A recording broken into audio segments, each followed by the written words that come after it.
स्वागत है दोस्तों आपका मेरे YouTube channel think positive pay. मैं डॉक्टर छविलाल भारत के संवैधानिक विकास की लेक्चर सीरीज में आज अपना 13वां लेक्चर लेके आप सभी के सामने। ये मेरा 13 लेक्चर है और इससे पहले 12 लेक्चर में संवैधानिक विकास के जितने भी एक्ट चार्टर एक्ट थे उन सभी पर हम लोग ने डिस्कशन किया है। उम्मीद है आपने उस वीडियो को पूरा देखा होगा। चलिए हम लोग आज का जो टॉपिक है, आज का जो लेक्चर का जो टॉपिक है, आज हम लोग भारतीय परिषद अधिनियम 1935 पे चर्चा करेंगे। इंडियन काउंसिल एक्ट 1935 पे। ये थोड़ा सा बड़ा चार्ट अधिनियम था और ये अंतिम अधिनियम माना जाता है, ब्रिटिश संसद के द्वारा पारित किया गया। ठीक है, तो ये वीडियो थोड़ा सा लंबा हो सकता है। उम्मीद है आप इसे पूरा देखेंगे। परीक्षा दृष्टि से इसमें जितने भी बातें हैं सब महत्वपूर्ण हैं। तो आइए हम लोग चर्चा करते हैं कि अधिनियम क्या था, इसमें कौन से प्रावधान किए गए थे। हम बताते चले कि मॉन्टेग्यू जो चेम्सफोर्ड सुधार था उसमें एक प्रावधान किया गया था कि 10 वर्ष पश्चात समीक्षा आयोग का गठन किया जाएगा जो कानूनों की समीक्षा करेगा। किंतु द्वैध शासन जो 1919 में लागू किया गया था वो क्या होने लगा था, असफल होने लगा था। जो भारत के लोग थे वो ज़्यादा से ज़्यादा स्वायत्तता की, स्वतंत्रता की मांग करने लगे थे। इन दोनों कारणों से ब्रिटिश संसद ने क्या किया, 10 वर्ष पूरा होने से पहले ही एक आयोग का गठन कर दिया, समीक्षा आयोग का, जिसके अध्यक्ष किसी को बनाया गया, सर जॉन साइमन को। सर जॉन साइमन को मिला के इस आयोग के सदस्यों की संख्या कितनी थी, टोटल 7 थी। यानी 7 सदस्यीय आयोग या कमीशन बनाया गया जिसके अध्यक्ष सर जॉन साइमन थे। इसके अन्य जो 6 सदस्य थे उनका नाम था लॉर्ड बर्न, एडवर्ड के डागन, बर्नर्ड हार्मसान, C.R. एटली, G.R. लैंडफॉक्स, ये हेम अर्ल कोना, ये 6 और सदस्य इसमें शामिल किए गए थे। इसमें एक भी भारतीय नहीं था, इसलिए इसे श्वेत आयोग के नाम से भी जाना जाता है। अधिनियम की जो पृष्ठभूमि है वो क्या है, इस 1935 के अधिनियम की पृष्ठभूमि में हम लोग चर्चा करते हैं। आयोग में एक भी भारतीय नहीं था। किस आयोग में, साइमन आयोग में, इसलिए इसका व्यापक विरोध हुआ। कांग्रेस के मद्रास अधिवेशन जो कब हुआ था, 1927 में। कांग्रेस का मद्रास अधिवेशन हुआ 1927 में और इसकी अध्यक्षता किसने की थी, M.N. अंसारी ने की थी। और इसमें इसका क्या निर्णय किया, इस अधिवेशन में साइमन कमीशन का पूर्ण बहिष्कार का निर्णय लिया गया। मद्रास अधिवेशन याद रखेंगे, हम कुछ हिस्ट्री के फैक्ट्स भी आपको बताते चल रहे हैं जो इस अधिनियम से जुड़े हुए हैं। कि कांग्रेस के मद्रास अधिनियम 1927 में जिसकी अध्यक्षता M.N. अंसारी ने किया था, इसमें इस कमीशन का पूर्ण बहिष्कार का निर्णय लिया गया। 3 फरवरी 1928 को कमीशन कहाँ पहुँचा, मुंबई पहुँचा और 30 जून 1930 ईस्वी को इसने अपनी रिपोर्ट प्रस्तुत की। 3 फरवरी 1928 को ये मुंबई पहुँचता है और लगभग 2 साल तक भारत के कोने कोने में घूमता है और उसके बाद ये अपनी रिपोर्ट सबमिट करता है। विरोध के बावजूद भी बहुत सी बातों को इस अधिनियम में स्थान दिया गया। साइमन कमीशन के विरोध के बाद भी उसकी बहुत सारी बातें 1935 के अधिनियम में शामिल की गई। भारतीय सचिव लॉर्ड बर्कनहेड ने कमीशन का विरोध करने वाले नेताओं से कहा कि अगर आपको लगता है कि आप इससे अच्छा संविधान बना सकते हैं तो ऐसा संविधान बनाइए जो सभी को स्वीकार हो। ऐसी चुनौती भारत सचिव उस समय लॉर्ड बर्कनहेड ने कमीशन के विरोध करने वाले नेताओं के सामने रखी। जब चुनौती रखी तो मोतीलाल नेहरू, कांग्रेस ने क्या किया, तुरंत मोतीलाल नेहरू की अध्यक्षता में एक 10 सदस्यीय नेहरू समिति का गठन कर दिया। इस समिति ने 10 अगस्त सन 1928 ईस्वी को अपनी रिपोर्ट प्रस्तुत की जिसे हम नेहरू रिपोर्ट के नाम से जानते हैं। इस रिपोर्ट में क्या क्या चीज़ें शामिल की गई थी, नेहरू जो रिपोर्ट थी उसमें ये सारी चीज़ें इंपॉर्टेंट, मैं बार बार कह रहा हूँ। उसमें क्या शामिल किया गया था, औपनिवेशिक स्वराज, केंद्र में पूर्ण उत्तरदायी शासन, प्रांतीय स्वतंत्रता, सर्वोच्च न्यायालय की तत्काल स्थापना, देशी रियासतों को केंद्र के अधीन करना, सांप्रदायिक निर्वाचन को प्रणाली को समाप्त करना और मौलिक अधिकारों की व्यवस्था करना। ये इत्यादि बातें इसमें शामिल की गई थी। ये नेहरू रिपोर्ट से पूछता है कि कौन कौन सी बातें उसमें शामिल की गई थी। इस रिपोर्ट के विरोध में जिन्ना ने क्या किया, जैसे नेहरू रिपोर्ट आई तो जिन्ना ने अपनी 14 सूत्री मांग 29 मार्च 1929 को पेश कर दी। देखिए फरवरी में नेहरू रिपोर्ट आती है, मार्च में जिन्ना अपनी 14 सूत्री मांग रखते हैं। इसके बाद ब्रिटेन में क्या होता है, 3 गोलमेज सम्मेलन बुलाए जाते हैं। 1930 में पहला, 31 में दूसरा और 32 में तीसरा आयोजन किया जाता है। और इसका मकसद क्या होता है, संवैधानिक सुधार। जो गोलमेज सम्मेलन का मकसद क्यों बुलाया गया था, कि जो संवैधानिक सुधार हैं उस पर विचार करना कि कौन से सही रहे, कौन से असफल रहे, किन में सुधार किया जाना है। ब्रिटिश सरकार ने 1933 में जब गोलमेज सम्मेलन ख़त्म हो जाता है तो 1933 में एक श्वेत पत्र जारी करती है। श्वेत पत्र क्या होता है कि श्वेत देखिए सफ़ेद पत्र है, यानी कि कोई भी सरकार पे दाग नहीं है, ऐसी बातें उसमें लिखी जाती है, बताई जाती है, उसे श्वेत पत्र हम कहते हैं। जारी करती है 1933 में, और एक उसी श्वेत पत्र के माध्यम से एक संविधान की रूपरेखा प्रस्तुत करती है। इस पर विचार करने के लिए, जो श्वेत पत्र जारी ब्रिटिश सरकार करती है उस पर विचार करने के लिए लॉर्ड लिनलिथगो की अध्यक्षता में एक संयुक्त समिति का गठन किया जाता है। और लॉर्ड लिनलिथगो की अध्यक्षता में जो संयुक्त समिति का गठन किया जाता है, इस समिति की रिपोर्ट के आधार पर संसद में एक विधेयक 4 अगस्त 1935 को पेश किया जाता है। और जो विधेयक संसद में पेश किया जाता है उस विधेयक को 4 अगस्त 1935 को ब्रिटिश सम्राट की अनुमति के साथ ही भारत शासन अधिनियम 1935 का जन्म होता है। तो ये इसका बैकग्राउंड रहा जिस पर हम लोगों ने चर्चा की थी। अब ये हम बात करें कि भारत जो शासन अधिनियम था 1935, ये भारत के संवैधानिक प्रावधानों में जो प्रस्ताव थे उसमें सबसे अंतिम था, सबसे बड़ा था और सबसे जटिल दस्तावेज था। इसमें कुल 321 अनुच्छेद थे, 10 अनुसूचियाँ थी और 14 भाग थे। इतना बड़ा एक मिनी संविधान की बात की जाए, एक बड़े संविधान की बात की जाए तो 1935 का भारत शासन अधिनियम को हम जानते हैं, जिसमें 321 अनुच्छेद, 10 अनुसूचियाँ और 24 भाग दिखाई देते हैं। भारत के संविधान पर सबसे ज़्यादा प्रभाव अगर किसी अधिनियम का दिखाई देता है तो 1935 का अधिनियम है। अब आइए देखते हैं इसमें कौन कौन से प्रावधान किए गए थे। पहला प्रावधान अगर हम बात करें तो अखिल भारतीय संघ की स्थापना की बात की गई थी, जो किन से मिलकर बनना था, 11 ब्रिटिश प्रांतों और 6 चीफ कमिश्नरी क्षेत्रों। ये कंपलसरी थे, 11 ब्रिटिश प्रांत उस अखिल भारतीय संघ में शामिल होना इनका कंपलसरी था। 6 चीफ कमिश्नरी प्रांत जो क्षेत्र थे उनका शामिल होना कंपलसरी था। लेकिन अपनी इच्छा से शामिल होने वाले देसी रियासतों, जो देसी रियासतें थी उसमें कहा गया तो वो चाहे तो इच्छा से शामिल हो चाहे ना हो, इनसे मिलकर अखिल भारतीय संघ की स्थापना की बात की थी। ब्रिटिश प्रांतों के लिए संघ में शामिल होना अनिवार्य था। जो ब्रिटिश प्रांत थे उनका संघ में शामिल होना अनिवार्य किया गया था। संघ के अस्तित्व के लिए जो देश की आधी जनसंख्या का प्रतिनिधित्व कौन कर रहा था, देसी रियासतें कर रही थी, उन्हें शामिल होना एक शर्त थी, किंतु इनकी निर्धारित संख्या क्या थी, संघ में शामिल होने को स्वीकार नहीं थी। इसलिए भारतीय संघ की जो ये योजना थी वो सफल नहीं हो पाई। अखिल भारतीय संघ की जो बात 1935 के अधिनियम में की गई थी वो सफल नहीं हो पाई। क्यों? क्योंकि जो देसी रियासतें थी उनकी एक निर्धारित जो संख्या थी वो संघ में शामिल होने को तैयार नहीं थी। केंद्र में द्वैत शासन की स्थापना की गई। जो प्रांतों में था उसे हटा दिया गया। अब कहाँ लागू किया गया? केंद्र में 1935 के अधिनियम के तहत। देखिए, केंद्र में द्वैत शासन की व्यवस्था का स्थापित किया गया, व्यवस्था प्रारंभ की गई। आंशिक उत्तरदायी के शासन की स्थापना की गई थी। पूर्ण उत्तरदायी की बात नहीं हो रही, आंशिक, पार्शली रिस्पॉन्सिबिलिटी की बात की जाती है। और केंद्र में द्वैत शासन की व्यवस्था को प्रारंभ किया गया था।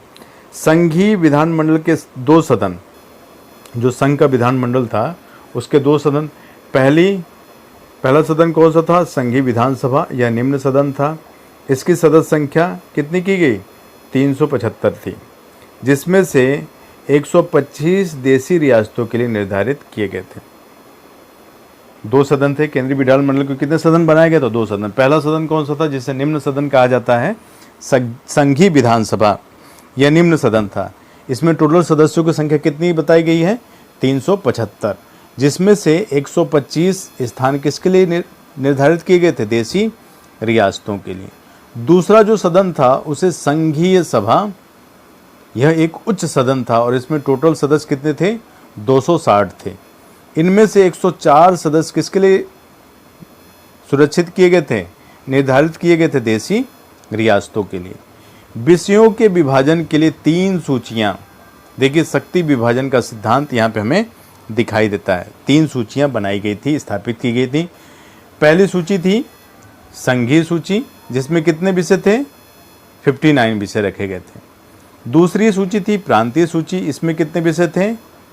54। और तीसरी थी समवर्ती सूची, इसमें कितने विषय रखे गए थे? 36। ये सारे इंपॉर्टेंट फैक्ट है, आप लोग ध्यान से पढ़ेंगे और इसको कोशिश करेंगे कहीं नोट करते जाएंगे। अवशिष्ट विषयों सहित कुछ आपातकालीन अधिकार किसको दिया गया था? वाइसराय को दिया गया था। जैसे इस समय राष्ट्रपति और राज्यपाल के पास है, वैसे उस समय अवशिष्ट जो विषय थे, यानी जो बचे हुए विषय थे, जो इन तीनों सूचियों में शामिल नहीं किए गए थे, और कुछ आपातकालीन अधिकार किसको दिया गया था? वाइसराय को। संघीय सूची को 2 भागों में विभाजित किया गया। जो संघीय सूची थी उसको कितने भागों में? 2 भागों में। पहला आरक्षित, और आरक्षित विषयों में क्या क्या शामिल किए गए? प्रतिरक्षा, वैदेशिक मामले, धार्मिक मामले, जनजातीय मामले आरक्षित सूची में या आरक्षित विषय के रूप में शामिल किया गया था। दूसरा जो विषय था वो क्या था? हस्तांतरित, मतलब जो संघीय सूची थी उसको आरक्षित और हस्तांतरित में बांटा गया था। तो जो हस्तांतरित जो भाग था उसमें क्या क्या चीज़ें थी? मुद्रा, डाकतार, रेल, रेडियो और वायरलेस इत्यादि इस विषय इसमें शामिल किए गए थे। आरक्षित विषयों का प्रशासन गवर्नर जनरल अपनी परिषद की सहायता से करता था, और वह अपने कार्यों के लिए भारत सचिव के माध्यम से ब्रिटिश सरकार के प्रति उत्तरदायी था। भारत में उत्तरदायी नहीं था, वो किसके प्रति उत्तरदायी था? भारत सचिव के माध्यम से ब्रिटिश सरकार के प्रति आरक्षित विषयों के प्रशासन के लिए उत्तरदायी था। हस्तांतरित विषयों का जो प्रशासन था वो गवर्नर अपनी मंत्री परिषद की सहायता से करता था, और वो किसके प्रति उत्तरदायी थे? विधानसभा के प्रति। इस प्रकार केंद्रीय कार्यकारिणी के 2 भाग हमें दिखाई देते हैं। पहला गवर्नर जनरल और उसकी परिषद, और दूसरा गवर्नर जनरल और मंत्री परिषद। अब देखते हैं प्रांतीय विधानमंडल में क्या बदलाव इस अधिनियम के तहत किए गए। प्रांतों में द्वैध शासन को समाप्त कर दिया गया, जो 1919 अधिनियम के तहत लागू किया गया था। प्रांतों में पूर्ण उत्तरदायी शासन की स्थापना की गई थी। प्रांतीय स्वायत्तता को स्थापित किया गया था। केंद्र में क्या था? आंशिक उत्तरदायित्व था, प्रांतों में पूर्ण उत्तरदायित्व की स्थापना की गई थी। प्रांतीय विषयों पर विधि बनाने का अत्यंतिक अधिकार प्रांतों को मिल गया था। प्रांतों पर से क्या किया गया था? केंद्र का नियंत्रण समाप्त कर दिया गया था। इस अधिनियम से प्रांतों के गवर्नर ब्रिटिश सरकार के प्रतिनिधि के रूप में कार्य करने लगे थे। अब जो प्रांत के जो गवर्नर थे वो ब्रिटिश सरकार के रिप्रेजेंटेटिव थे, ना कि वाइसराय के। ये भी इम्पोर्टेंट है जो हम लोग चर्चा कर रहे हैं। संघीय न्यायपालिका की स्थापना। संघ की राजधानी दिल्ली में 1935 के अधिनियम में कहा गया कि संघ की राजधानी दिल्ली में एक केंद्रीय न्यायपालिका की या न्यायालय की स्थापना की जाएगी। इस न्यायपालिका में एक मुख्य न्यायाधीश होंगे, और जो भारत के पहले मुख्य न्यायाधीश थे उनका नाम था सर मॉरिस ग्वेवर, और 3 अन्य न्यायाधीश होंगे। उसके अलावा 2 सहायक न्यायाधीश की नियुक्ति का प्रावधान किया गया था। एक मुख्य न्यायाधीश, पहले मुख्य न्यायाधीश कौन थे? सर मॉरिस ग्वेवर, और 3 अन्य न्यायाधीश और 2 सहायक न्यायाधीश, यानी नियुक्ति का प्रावधान किया गया था। कुल 5 अन्य न्यायाधीशों में से 2 भारतीय न्यायाधीश M.R. जैकब और M.S. सुल्तान की नियुक्ति की गई थी। जो टोटल अन्य न्यायाधीशों की संख्या कितनी थी? 3, और उसके बाद जो सहायक न्यायाधीश कितने थे? 2। कुल मिला के कितने न्यायाधीश हो गए? 5 जो न्यायाधीश थे उसमें से 2 न्यायाधीश भारतीयों को शामिल किया गया था, जैकब और M.S. सुल्तान। याद रखेंगे, क्वेश्चन पूछा है। न्यायाधीशों की नियुक्ति का अधिकार किसे दिया गया था? सम्राट को दिया गया था। न्यायपालिका का अधिकार क्षेत्र कौन कौन सा था? तो ये प्रारंभिक, अपीली और परामर्शदायी क्षेत्राधिकार इसको प्रदान किया गया। तो जो भारत की न्यायपालिका के पास वर्तमान में भी दिखाई देता है। प्राइमरी इसके पास पावर है, अपील किया जा सकता है, और ये परामर्श देने का भी अधिकार इसे प्रदान है। इसके विरुद्ध प्रिवी काउंसिल में अपील की जा सकती थी। जो प्रिवी काउंसिल थी उसमें अपील सर्वोच्च न्यायालय के खिलाफ की जा सकती थी। 1 अक्टूबर सन 1937 से यह न्यायालय कार्य करने लगा था। ये डेट पूछा है, 1 अक्टूबर 1937 से यह न्यायालय कार्य करने लगा था दिल्ली में। प्रांतीय विधानमंडल में क्या बदलाव किए गए थे? 6 प्रांतों बिहार, बंगाल, असम, संयुक्त प्रांत, बम्बई, मद्रास में द्विसदनी विधानमंडल की स्थापना की गई थी। प्रांतों में द्विसदन विधानमंडल की स्थापित किया गया था। किन किन प्रांतों में 1935 अधिनियम के तहत? बिहार, बंगाल, असम, संयुक्त प्रांत जिसे हम उत्तर प्रदेश कहते हैं, बम्बई और मद्रास में द्विसदन की स्थापना की गई थी। उड़ीसा, सिंध 2 नए प्रांतों का निर्माण किया गया था। ठीक है, उड़ीसा और सिंध 2 नए प्रांतों का निर्माण किया गया था इस अधिनियम के तहत। द्विसदनी विधानमंडल का उच्च या स्थायी सदन कौन था? विधान परिषद थी। और निम्न सदन कौन था? विधान सभा थी। 11 प्रांतों में विधानसभा का गठन कर दिया गया था इस अधिनियम के तहत। कुछ अन्य इसमें उपबंध हमें दिखाई देते हैं कि 1935 अधिनियम के तहत बर्मा को भारत से अलग कर दिया। जो वर्तमान में म्यांमार है, ये उस समय बर्मा कहलाता था। 1935 अधिनियम के तहत इसे क्या किया? भारत से अलग कर दिया गया। भारत सचिव की परिषद का अंत कर दिया गया और भारत सचिव को परामर्शदाताओं के परामर्श से कार्य करने का प्रावधान किया गया। क्योंकि अब केंद्रीय विधानसभा विधान परिषद का गठन किया, द्विसदनात्मक की बात की गई थी, तो भारत सचिव की जो परिषद थी उसे भंग कर दिया गया था 1935 के अधिनियम के तहत, और उसे कहा गया था कि अब परामर्शदाताओं के परामर्श से आप कार्य करेंगे। 1937 का विधानसभा का चुनाव इसी अधिनियम के परिणाम स्वरूप संपन्न, क्योंकि इसी अधिनियम में कहा गया था कि जल्द ही चुनाव संपन्न कराए जाएंगे, और 1937 का जो चुनाव था वो इसी अधिनियम के प्रावधानों के तहत किया गया। अधिनियम में कौन कौन सी कमियां थी, अगर हम उसकी चर्चा करें तो जो व्यवस्थापिका सभाओं के अधिकार कैसे थे? बहुत ही सीमित थे। भारतीय मंत्री के विशेषाधिकार गवर्नर जनरल और गवर्नर से कैसा रखा गया था? कमजोर रखा गया था। सांप्रदायिक निर्वाचन की प्रणाली को इस अधिनियम के द्वारा भी समाप्त नहीं किया गया, जबकि उसको बनाए रखा गया। जो गवर्नर भारतीय मंत्री को सलाह मानने के लिए क्या था? बाध्य नहीं था। इन सभी कारणों से भारतीय दलों और भारतीय जनता ने इस अधिनियम को अस्वीकार कर दिया। कुछ स्टेटमेंट हम यहाँ पे चर्चा करेंगे कि पंडित जवाहरलाल नेहरू जो देश के पहले प्रधानमंत्री हुए, उन्होंने क्या कहा था? यह अनेक ब्रेकों वाली इंजन रहित गाड़ी है। मतलब ऐसी गाड़ी जिसमें ढेर सारे ब्रेक हैं लेकिन इंजन नहीं है। जिन्ना ने कहा कि पूर्णतः सड़ा मूल रूप से बुरा अधिनियम कहा था। दोस्तों, ये बहुत ही महत्वपूर्ण अधिनियम था और ब्रिटिश सरकार के द्वारा पारित किया गया ये अंतिम अधिनियम, सबसे बड़ा अधिनियम, सबसे जटिल अधिनियम, और जिससे भारत के संविधान में सबसे ज़्यादा लिया गया है, इसी से अंश लिया गया है। आपको उम्मीद है कि वीडियो पसंद आया होगा और आप इसे ध्यान से देखें, बार बार देखें, जिससे आपके जो कन्फ्यूजन है वो दूर हो सके, और मेरे अन्य वीडियो को भी देखें, तभी पता चल पाएगा कि कब क्या बदलाव किए गए थे। तो आज के लिए इतना है। उम्मीद करता हूँ कि आप मेरे वीडियो को लाइक करेंगे, शेयर करेंगे और सब्सक्राइब करेंगे। मिलते हैं अपने अगले वीडियो में। बस हम आज इतना ही रख के बंद करते हैं। आज के लिए इतना ही। धन्यवाद।